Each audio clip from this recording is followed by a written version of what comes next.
You're nothing but a gold digger, Isabella. I knew you were after the family money from day one. Lucia's words sliced through the air like a knife in front of all the relatives gathered for what should have been a family dinner. I stood there, still wearing my flour-dusted apron, having just served the dessert I'd spent all afternoon preparing. The silence that followed was deafening. 20 pairs of eyes stared at me, some with pity, others with approval of the cruelty that had just been unleashed upon me. I felt the blood rush to my face, my legs trembling, but it wasn't the first time Lucia, my sister-in-law, had tried to humiliate me publicly. This time, however, something different burned in my chest. Maybe it was the final straw, the thing that would finally give me the courage to reveal what I'd discovered 3 days earlier while going through my late father-in-law's belongings. The secret that would forever change the dynamics of this hypocritical family was mine to keep, and they had no idea that the gold digger they so despised held the power to destroy the charade they'd been maintaining for decades. But to understand how I arrived at this moment of humiliation and, at the same time, transformative discovery, I need to go back in time. My name is Isabella. I'm 42 years old, and for the past 15 years of my life, I've lived under the shadow of a family that tolerated me only because I was the wife of their youngest son. When I married Richard at 27, I was a humble elementary school teacher, the daughter of a baker and a seamstress. He was the youngest heir of a traditional family in the town, owners of land and prosperous businesses.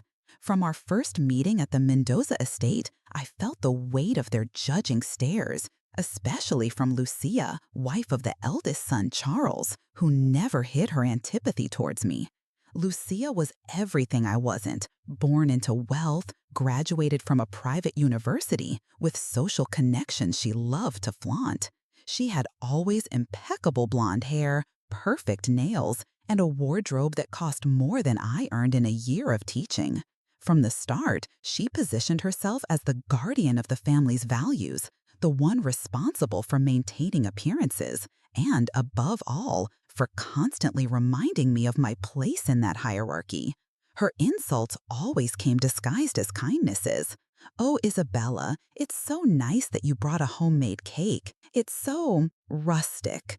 Or, "Darling, don't you think that dress is a little too simple for tonight's event?" Every word was calculated to make me feel small, inadequate, an intruder in a world to which I would never truly belong. 3 months ago, the situation reached a critical point. Hisa Damar suffered a sudden stroke and died within 2 days. During the wake, while everyone was publicly weeping, I felt a strange sense of relief.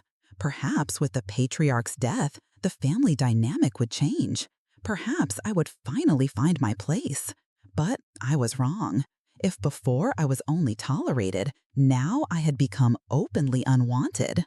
It was during the preparations for the division of assets that Charles and Lucia began to pressure Richard to make sure I stay out of family matters. They wanted me to literally stay out of the room during discussions about inheritance, as if my presence could contaminate their decisions. Richard, once again, chose not to defend me, only asking that I be patient during this difficult time. 3 days before that fateful dinner, I was helping Mrs. Apadacida organize a Damar's documents when I found a hidden folder in the back of the safe. My mother-in-law had gone out to buy medicine, and I was alone in the office. Curious, I opened the folder and found documents that completely changed my perspective on that family. They were birth certificates, old contracts, correspondence that revealed a secret kept for decades. I discovered that Charles was not a Damar's biological son. He had been adopted as a baby, the son of a maid who worked for the family in the 1970s. Hisa Damar, who couldn't have children with Mrs. Apadacida, decided to adopt the boy in secret, registering him as his legitimate son. Only a few old documents proved the truth. Documents that Hisa Damar kept hidden, probably as a way to control Charles. There were also letters from the biological mother, a humble woman who never had contact with her son after the adoption. Even more shocking, I discovered that Richard was in fact Adamar's only biological son. Mrs. Apadacita became pregnant 2 years after Charles' adoption, but the family decided to keep the secret to avoid traumatizing the older boy. This meant that Richard, my husband, was the true direct heir, while Charles, who behaved like the prince of the family, was just an adopted son. As I read those documents, I felt a mixture of shock, anger, and, for the first time in years, a sense of power. All those years of humiliation, all those insults about my humble origins, came from someone who was also a humble origin, but who had built his identity on a lie. Charles, who despised me for being the daughter of workers, was the son of a maid. The irony was cruel and perfect. The discovery left me conflicted. Part of me wanted to confront Charles immediately, throw the truth in his face, and watch his world crumble. But another part, more rational, knew I needed to think carefully about how to use this information. It wasn't just about revenge, it was about justice, about finally balancing the scale that had always tipped against me. For 3 days, I carried this secret like a bomb about to explode. I watched Charles run the family meetings with his usual arrogance, saw Lucia despise me with her false smile, and heard her veiled insults about my inadequacy. But now I knew the truth, and that changed everything. If you've been following stories like this of women who have needed to find strength in adversity, subscribe to the channel to continue receiving accounts that show how truth can be liberating and transformative, even in the most challenging situations. It was in this context that we arrived at that Friday's dinner. I had spent the whole day cooking, preparing dishes that I knew would be criticized regardless of their quality. But this time, there was something different in my energy.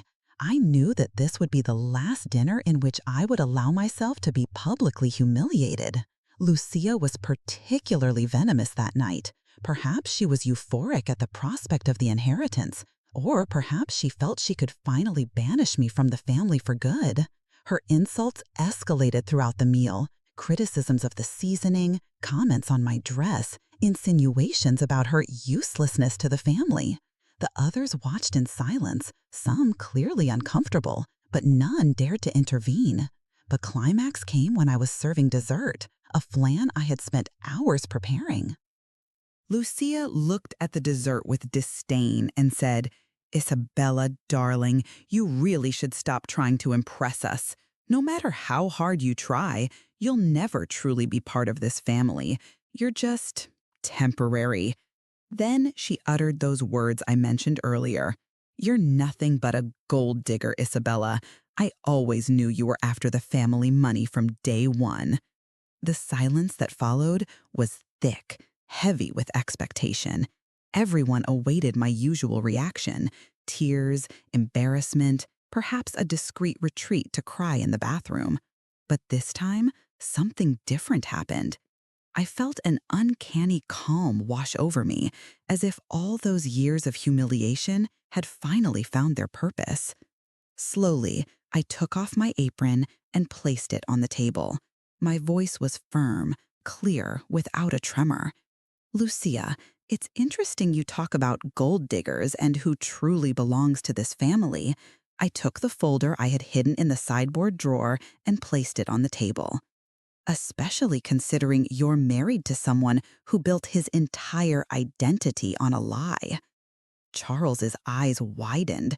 He recognized the folder. He knew exactly what it contained. "Isabella, you don't know what you're doing," he whispered, his voice losing all its usual authority. "I know exactly what I'm doing, Charles, or should I call you by your real name?" I opened the folder and took out the original birth certificate. "Son of Nuria das Dores, a domestic worker, adopted in 1974 by Adamar Mendonça."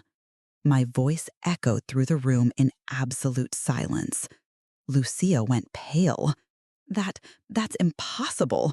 Charles is the eldest son, the heir." "Charles is adopted, Lucia, son of a domestic worker, exactly the kind of person you so despise. And the most ironic part is that for all these years, you humiliated me for my humble origins when your own husband has the exact same background as I do. I showed the letters from Charles's biological mother, documents that proved the whole story. It's all here. The letters from Maria das Dores, the adoption papers, all hidden by your Adamar for decades. Richard is the only true biological son. Charles tried to stand, but his legs seemed to have lost their strength. You, you can't use this against me. I am a son of this family, regardless of... Regardless of what, Charles? Of having been born in a shack? Of your real mother being a maid who washed this family's clothes? You built your entire identity on the superiority of your blood, on your birthright, on your position as the firstborn. But it's all a lie. Mrs. Aparecida, who had remained silent, finally spoke in a trembling voice. Isabella, please don't do this. Charles is my son, regardless of how he came to us. Mrs. Aparecida, I have nothing against Charles being adopted. Adoption is an act of love, and you were a wonderful mother to him. My problem is with the hypocrisy. For 15 years, I've been treated as a second-class citizen by this family. I've been humiliated, despised, treated as an outsider. And the person who persecuted me the most, who made me feel the most inadequate because of my background, has the exact same background as I do. Lucia, recovering from the initial shock, tried to counterattack. That doesn't change anything, Isabella. Charles was raised in this family, educated as a Mendoza. And I was raised by honest, hard-working parents who taught me dignity and respect, values that, clearly, aren't automatically passed down through money or social status. My voice gained strength.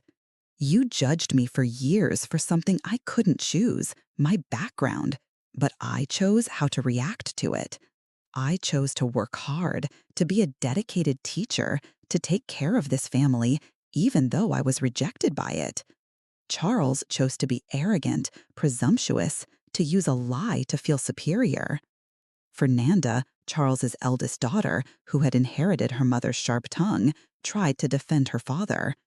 Aunt Isabella, that's not fair. Daddy didn't know. Fernanda, your father always knew. Look at these letters. I showed the correspondence I had found. His biological mother, Maria das Dores, tried to keep in touch with him for years. She sent letters, photos, news about her life. They were all intercepted by your Adamar, but Charles knew about them. He chose to ignore his origins. He chose to despise the woman who gave him life. Charles finally found his voice, but it came out broken. You don't understand, Isabella. I had a family, a position to maintain. I couldn't. You couldn't what, Charles? Acknowledge that you're human? That you're not superior to anyone? That your arrogance has no basis in reality? My voice rose for the first time. You made me feel small for 15 years because of something you are yourself. Richard, who had remained silent throughout the revelation, finally spoke. Isabella, I didn't know anything about this. I know, Richard. You were just a baby when Charles was adopted. But now you need to understand that you've been manipulated your whole life. They made you believe you were the younger, less important son, when in fact, you're your father's only biological son. Lucia, realizing the financial implications of the revelation, tried to minimize. That doesn't change anything legally. Charles was registered as the legitimate son. He has rights. Lucia, I'm not contesting Charles's rights. I'm just exposing the hypocrisy of this family. You built a hierarchy based on lies, and I refuse to continue being a victim of it. It was at that moment that something definitively shifted within me. I felt a strength I didn't know I possessed, a clarity that allowed me to see the entire situation from a completely new perspective. It wasn't about revenge, it was about liberation. For 15 years, I tried to earn the love and respect of this family. I cooked, I cleaned, I organized, I endured humiliations in silence. But today, I understand that it was never about me not being good enough. It was about you needing someone to despise, someone to make you feel superior. I served that purpose, and now I refuse to continue serving. I rose from the table with a dignity I had never felt before. Charles, you were an abandoned child who was fortunate enough to be adopted by a wealthy family. That should have made you more compassionate, more human. Instead, you became cruel and arrogant. Lucia, you built your identity on humiliating others, especially women you considered inferior. You two deserve each other. I looked at Richard, my husband, who seemed to be processing everything he had discovered. Richard, you have a choice to make.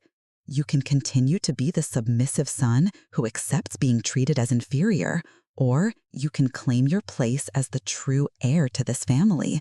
But your choice doesn't affect mine. I walked toward the door, but before leaving, I turned one last time. Oh, and Lucia? About me being a gold digger? I never asked for anything from this family besides basic respect. You, on the other hand, built your entire life on the money of a man you discovered was adopted. Who's the real gold digger here? I left the house feeling like I was breathing fresh air for the first time in years. I didn't know exactly what would happen next, but I knew I would never again be the person who accepted humiliations in silence. In the days that followed, the Mendoza family imploded. Charles had an identity crisis, questioning everything he believed about himself. Lucia, losing the power she wielded through her husband's position, became a diminished figure, devoid of the arrogance that characterized her. Mrs. Aparecida finally took control of the situation, revealing other family secrets that had been kept for decades. Richard, initially shocked by the revelations, gradually began to understand what he had suffered throughout his life. He sought me out a week later, apologizing for never having defended me and suggesting that we start a new life away from the family's toxic influence. But I had changed. The woman who accepts apologies and backs down no longer existed. I had discovered my strength, my voice, my worth. I told Richard that I needed time to decide if there was still anything to be salvaged in our marriage, considering that he had chosen the comfort of silence instead of defending me for 15 years. 3 months later, I made a decision that surprised everyone. I filed for divorce, not for revenge, but for self-respect. I had discovered that I could live without the approval of that family, without the conditional love of a husband who only protected me when it cost him nothing. I returned to teaching with renewed energy. My students noticed the change. I was more confident, more assertive, more present. I started giving lectures on bullying and self-esteem, sharing my experience of how systematic humiliation affects the human psyche. 6 months after that fateful dinner, I received an unexpected visit. It was Juliana, Charles' youngest daughter, now 15 years old. She found me at the school where I worked, tears in her eyes. "Aunt Isabella, I need to talk to you," she said, her voice choked. "After you revealed everything about Dad, our family exploded. Mom and Dad fight all the time. Dad is trying to find his biological mother, but he's very confused. And I miss you. You were always kinder to me than my own mother." I hugged Juliana, feeling a mixture of pain and tenderness. "Juliana, dear, I'm so sorry you're going through this. But sometimes the truth needs to come out, even if it's painful. Aunt Isabella, can you forgive our family? Can you come back?" I held the girl's face in my hands. "Juliana, I forgive you all. Holding on to resentment would only hurt me. But I can't go back to being who I was before. I've discovered that I deserve to be treated with respect, and I can't accept less than that. But don't you love us anymore?" "I will always love you, Juliana, and I hope your parents learn from this experience, that they become better people. But I've learned that loving someone doesn't mean accepting being mistreated by that person." 2 years passed since that dinner. Charles managed to find his biological mother, Maria das Doris, who at 78 was still alive and living in a simple house on the outskirts of town. The meeting was initially traumatic, but gradually they built a relationship. Maria Dostoris was a wise woman who taught her son about humility and gratitude, lessons he had never learned. Lucia, losing the position of power she held in the family, was forced to reassess her life. She sought therapy and, surprisingly, apologized to me months later. It wasn't a dramatic apology. It was a simple acknowledgement that she had been cruel to me for years. I accepted her apology, but made it clear that forgiveness didn't mean forgetting or returning to the previous situation. Richard tried for months to convince me to come back, promising changes, publicly defending me from the family. But I had learned that changes forced by external circumstances are rarely lasting. He needed to change for himself, not for me. Today, at 44, I am a completely different woman. I discovered that I don't need anyone's approval to have worth. My strength doesn't come from confronting others, but from knowing my own worth. I've learned that dignity isn't something you earn, it's something you preserve. The most important lesson I learned was that family secrets are powerful, but the truth is liberating. I didn't reveal Charles's secret out of cruelty, but because I was tired of living in a distorted reality where I was treated as inferior by people who were no better than me. Sometimes Juliana visits me. She's grown into a thoughtful young woman who challenges injustice and treats everyone with respect. She tells me that my actions that night taught her about courage and dignity, that she learned that sometimes you have to break the silence for the truth to heal. Today, when I look in the mirror, I see a woman who no longer fears the judgment of others. I see someone who found her voice after years of silence. I see a person who chose dignity over convenience, truth over false peace. The Mendoza family was never the same after that night. Some members grew and became better people. Others remained trapped in their prejudices. But they all learned that systematically humiliating someone can have unexpected consequences. I learned that sometimes the greatest revenge is simply refusing to remain a victim. That true strength lies not in accepting injustice, but in having the courage to expose it. That dignity isn't something that can be taken from someone, it's something you choose to keep. That night, when I revealed the secret that changed everything, I wasn't just defending myself. I was defending all the women who are silenced, humiliated, treated as second-class citizens. I was proving that the truth, even when painful, is always preferable to comfortable lies. And today, when young women seek me out for advice on how to handle similar situations, I say, know your worth, preserve your dignity, and remember that you don't need anyone's approval to be complete. Sometimes the greatest act of self-love is simply refusing to accept less than you deserve. The echo of the silence I kept for 15 years finally found its voice, and that voice now will never be silenced again in the face of injustice.